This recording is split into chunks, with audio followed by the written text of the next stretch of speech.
m'appelle Sophia et me voici pour une nouvelle vidéo pour cette semaine, cette première semaine de décembre déjà. Donc ce sera pour la semaine du 1er au 7 décembre. Je tenais juste à vous dire que en fait, depuis la semaine dernière, je suis en train de faire ces vidéos avec ma webcam.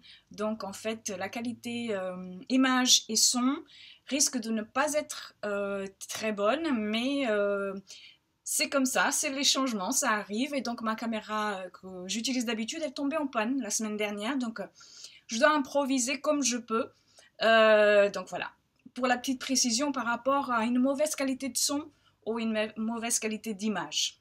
Donc cette semaine, c'est une semaine complètement monopolisée par l'élément air, avec un changement de signe pour Mars qui va entrer dans le signe du Verseau. Et puis en fin de semaine, nous allons avoir une pleine lune qui aura lieu dans le signe du Gémeaux. Ce sera le 6 décembre et ce sera à 13h27 si je ne me trompe pas, heure française. Donc beaucoup d'air, beaucoup de possibilités qui doivent être focalisées et canalisées par une certaine flexibilité. Mais aussi beaucoup d'air. Quand il y a beaucoup d'air, cela veut aussi dire que l'accent sera mis sur le mental et le mouvement. Donc la recherche ou la réception d'informations et aussi un certain détachement qui nous sera demandé cette semaine ou que nous allons être amenés à expérimenter. Et donc cette semaine, elle commence avec un aspect dissonant entre Mercure et Neptune. C'est un carré qui va donner le ton. Donc il peut y avoir un sentiment de perte de repère, une certaine confusion, une vérité qui se cache et qui pourra d'ailleurs se révéler à nous dans cette fin de semaine avec la pleine lune.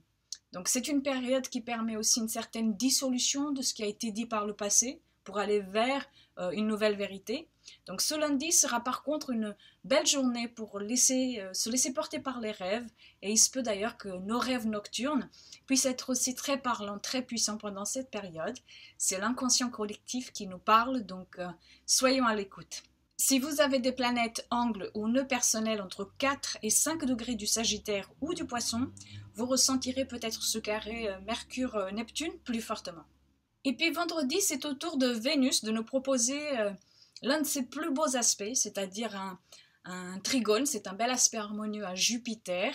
Et au même moment, le Soleil lui aussi fera ce même aspect, mais à Uranus, ce qui va mettre en route pour les 2 jours à venir, allez, plutôt le week-end, un triangle entre les signes de feu, Bélier, Sagittaire, Lion.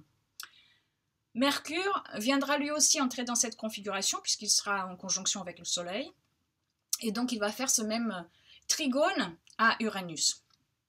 Alors, en ce qui concerne les aspects harmonieux, ce sont des facilités, ils sont là, mais ils doivent être réveillés. Donc cela veut dire qu'il y aura peut-être beaucoup de possibilités maintenant. La pleine lune sera l'élément déclencheur de toute cette énergie d'air, qui sera encore plus exacerbée car Mars va lui aussi ce même jour entrer dans le signe du Verseau. Donc c'est-à-dire c'est un signe d'air régi par Uranus. Donc c'est l'air qui va déclencher le feu. Donc symbole de dynamisme, cette combinaison est là pour nous donner une direction à nos actions. Mais cela doit très certainement passer par certaines révélations. Révélation qui est d'ailleurs ce que représente une pleine lune. Donc une pleine lune, c'est toujours quelque chose qui culmine, qui se voit, qui se manifeste. Donc tout ce qui a à voir avec nouveauté, liberté, détachement, information, visibilité, communication, voilà, ce sera pour cette pleine lune. Cette pleine lune sera dans un signe mutable, l'adaptation à ce qui va venir à nous maintenant doit trouver un terrain malléable. Il s'agit de ne pas rester bloqué sur l'information que l'on va recevoir maintenant, mais de véritablement imaginer, construire, avancer vers une action valable. Mars sera pendant cette pleine lune en aspect harmonieux à Saturne. Donc cela veut dire que aller dans le sens de la construction, de la structuration, avec ces nouvelles données est possible. Mais c'est le mental qui règne, donc le choix est toujours le nôtre. Et puis, le trigone Vénus-Jupiter, qui est lui entre les signes du Sagittaire et du Lion, est une belle combinaison optimiste par excellence. Donc cela apporte foi et un sentiment de connexion profonde avec le sens de la vie, qui peut ici être véhiculé par la beauté, par les valeurs, par la connexion aux autres. Et puis le trigone qu'il va y avoir donc entre Mercure, Soleil et Uranus, c'est-à-dire entre le Sagittaire et le Bélier, c'est une combinaison qui apporte un nouveau point de vue, soit par le mouvement, soit par une information reçue aux données qui peut, si elle vient à nous, qui peut véritablement changer la donne et être un déclic porteur de changement.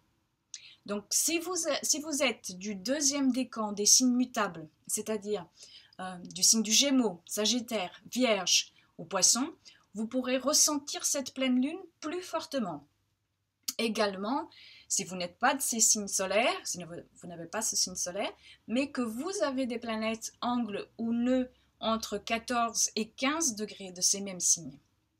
Et puis pour ressentir peut-être plus fortement le trigone entre Vénus et Jupiter, si vous avez donc des planètes angles ou nœuds entre 21 et 22 degrés du Sagittaire ou du Lion, et puis le dernier, donc le trigone entre le Soleil, Mercure et puis Uranus, sera peut-être plus fortement ressenti si vous avez des planètes entre 11 et 13 degrés du Sagittaire ou du Bélier. L'entrée de Mars dans le signe du Verseau va maintenant changer l'énergie d'action que nous avons eue jusqu'à maintenant. Mars va rester dans ce signe jusqu'au 13 janvier. Et il s'agit pour nous d'aller maintenant à la rencontre de la vision de futur qui est la nôtre. Maintenant, il s'agit d'aller risquer certaines choses, de partir à l'aventure de nouveaux terrains. Libérer le désir pourrait être le manifesto de Mars en Verseau. Donc, il y a toujours une part d'ombre pour chaque planète, pour chaque signe. Donc ici, avec ce positionnement, la part d'ombre, c'est de parfois trop vouloir faire à sa manière, sans prendre en compte la vie des autres, qui sont eux-mêmes concernés par la situation, par la question. Donc il peut y avoir parfois aussi un besoin de rébellion pour choquer, et dans ce cas, cela n'amène à rien de vraiment constructif. Mais quand cette énergie est bien vécue et bien canalisée, elle peut nous apporter des idées innovantes et originales, de l'expérimentation, de l'excitation, et être véritablement une porte ouverte à la liberté du collectif, à la conscience nouvelle. Donc, cette énergie de Mars en Verseau nous permet de contacter notre processus personnel d'individuation.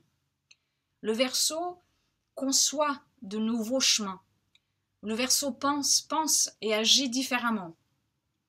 Donc cela nous donnera cette possibilité d'aller rejoindre cette part d'inventivité que nous avons tous en nous et nous autoriser à aller un pas de plus vers l'évolution de soi. Je vous remercie d'avoir regardé cette vidéo, je vous souhaite une belle semaine et puis je vous dis à la semaine prochaine. Au revoir.